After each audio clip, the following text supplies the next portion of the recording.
Hello guys. If you click this video, you're probably just like me, suffering from CNCC, also known as Compulsive New Character Creation Disorder. For some reason you just can't stick to one character and you just constantly wanna try another and another and another build. Just like me. After playing through the campaign so many times, I actually found a way to make it as fast as possible for me, and today I'm gonna share it with you. So prepare your notes because I'm about to drop some knowledge. If you're lucky with all of the RNG time wasters across the campaign, I'm pretty sure you can finish it within like 5 hours of time. The best part about this strategy is it works no matter what you put in your passive tree. The only thing you need to care about is just keeping all of the attributes requirements satisfied. Pretty much you can just put all of the points in a tree kinda like you would for the final version of your build. So now we're gonna go over the equipment and general mechanics of how to be as fast as possible, to my knowledge. Painter's gloves are probably one of the best damage increasing gloves you can get. I'm using Midnight's Braid because damage taken recoupers mana, keeps the mana bar pretty much always full when you're in combat. Then we get a Fox Shade. I was able to corrupt mine to have 12% move speed instead of 10. For the rings, you can use double Blackheart at the beginning. They're also equipable from level 1, so they're giving a very good damage buff. I actually didn't happen to have it. It's a bit of a shame, but I was too lazy to buy it. But you can use the helmet that gives you rage on hit. For the boots, you're gonna start with the Luminous Pace. They're equipable from level 1 as well. And they give you 10% increased move speed, which is something that you cannot really have unless you're very lucky with a rare that would have also 10%. And at the very beginning, before we even start using spears, we're gonna use this crossbow because it's also equipable from level 1. It has crazy damage, you can buy it with some corruption that has extra damage on it. It pretty much destroys everything, kinda like Pillar of the God used to before the nerfs. On level 8 we can start using Sure-Footed Sigil. It doesn't look like much, but plus 1 meter to dodge roll distance is extremely important, and I'm gonna explain it in a very moment. And then at level 10, which is somewhere after the cemetery, we can start using the first spear. And from then we're pretty much gonna play with different spears. I have like a setup here for swapping them at level 23, at 33, and then at 52. And that's pretty much all I need in terms of weapons to get all the way to the maps. In terms of other changes through the levels, when we get level 16 we're gonna use Wake of Destruction, even though it's slightly slower than the Wanderlust. It's very important for this strategy to get the Shocking Ground because we're gonna be using Whirling Slash and Tornadoes to kill our enemies, and that's gonna make it stronger. And then later, when you're around like level 25, 30, you would be interested in getting 2 rare rings. Just make them do as much damage as possible, really. Like I have one for level 26 and one for level 16. And the last thing we're gonna be changing is when we hit level 27, we're gonna be using Thrill Steel because it gives us permanent onslaught. So let's talk about the movement now. As I said, the increased dodge roll distance on the amulet is very important, and let me tell you why. Normally the dodge roll covers 3.7 meters of distance, and the game is made in a way that dodge rolling covers the exactly same amount of distance in the same amount of time as just walking. The difference is that you get a big burst of speed in the beginning so you can dodge the enemy attacks, and then you get the slow part at the end to balance it out. What adding 1 extra meter does is now the dodge roll is still taking the same amount of time, but it covers 1 extra meter. And the difference between 3.7 meters and 4.7 meters is actually 27%, which means the dodge roll, which right now scales with all of the other move speed sources in the game, will be now faster by 27% more on top of everything else. So right now, I could be 27% faster than just walking if I just roll around. And that's not all, because that's where the spear comes in. As you know, the GGG in PoE2, they really wanted melee skills to be less clunky, so they have like some form of gap closer to always get into range to bonk people.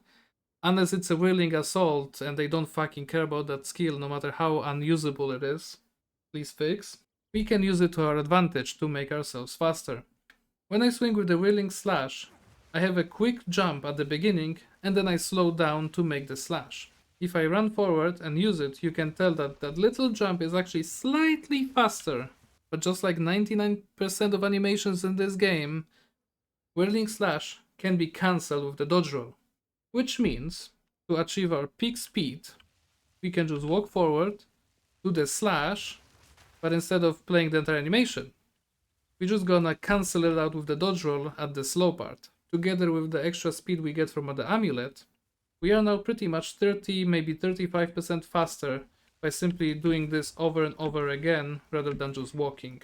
And since the spear is one-handed weapon, we have access to the shield at all times without having to weapon swap, which means we can do instantly shield charges in between as well whenever the cooldown is up. With this setup, we have the maximum speed to run through the campaign, and let's be real, the biggest time waster in the campaign is just how physically long it is, walking from place to place. By having the spear be replaced every like 15 or 20 levels, we make sure that our damage is as high as possible.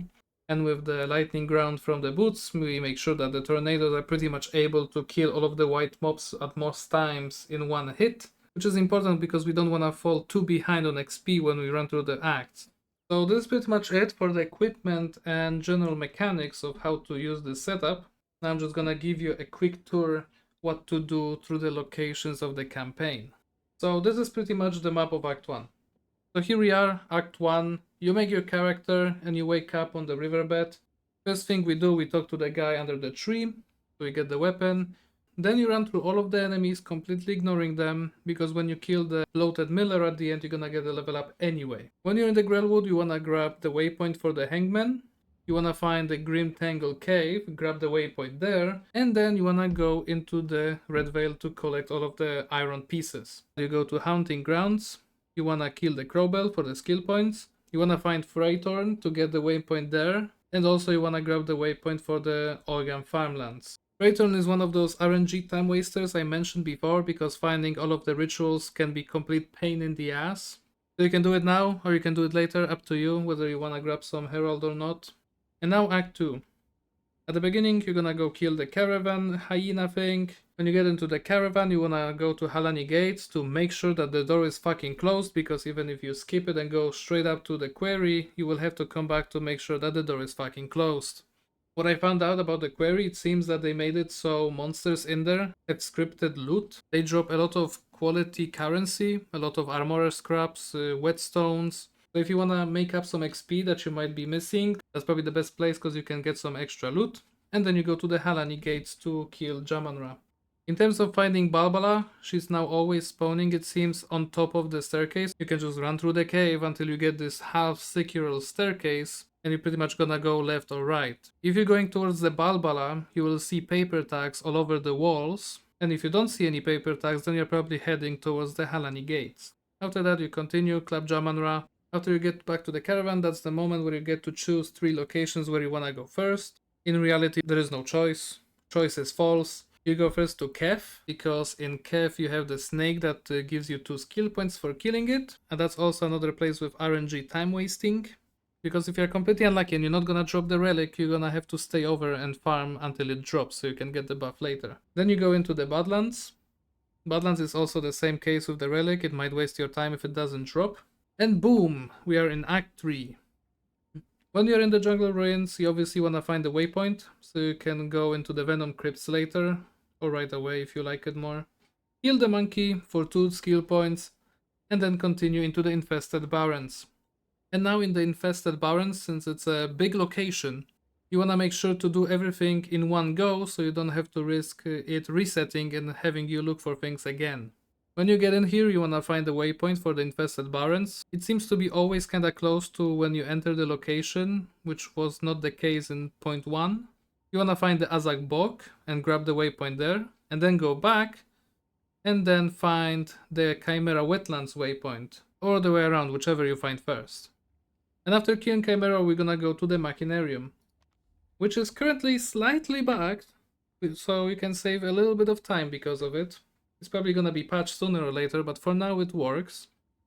In the deeper part, you will need 2 soul cores, right? One to fight the Blackjaw for the permanent 10% fire res, and then you would need the second one to open the doors to the Sanctum. Back in the day, the checkpoint was behind the door, right in front of the entrance to the Sanctum, so you could only access it after you open the door. So what they did now is they moved checkpoint before the door, so people can TP back with the soul core if they don't have one on them. But they made an oopsie, as I mentioned before. So when you try to teleport to that checkpoint, despite it being in front of the door, it actually puts you on the other side of the door where it used to be, which means you can kill the boss, and then you can use that bug to pretty much skip the other door without having to find the second soul core.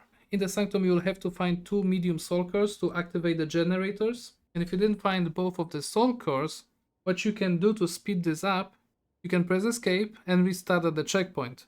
What it does is it resets the locations of the soul cores, and if they appear in the location that you already saw, it will show on the minimap as the green exclamation mark for you. So pretty much you can just kinda spam it until it shows up next to you and just put it in. Because once you put it in, it's already saved, so when you restart to the checkpoint, it's already gonna have that one generator activated in mind. Doing this has also one very small side effect, being when you put the second soul core, the energy from it will travel all the way to the boss at the beginning instantly without you having to wait like it normally works. Like, oh man, I love the redstone from Minecraft coming all the way slowly. From there you're gonna go to the Matlan waterways. There's no tricks here.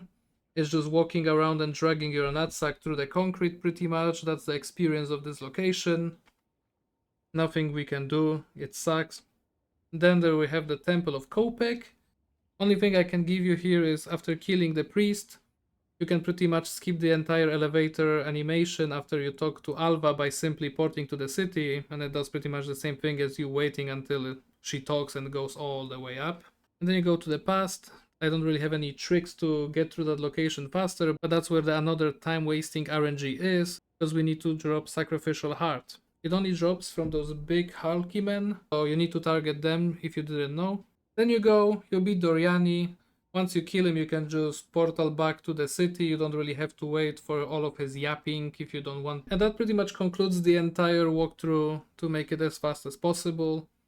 The cruel difficulty is exactly the same, with a small tiny difference that you can completely ignore Freightorn because it doesn't give you spirit.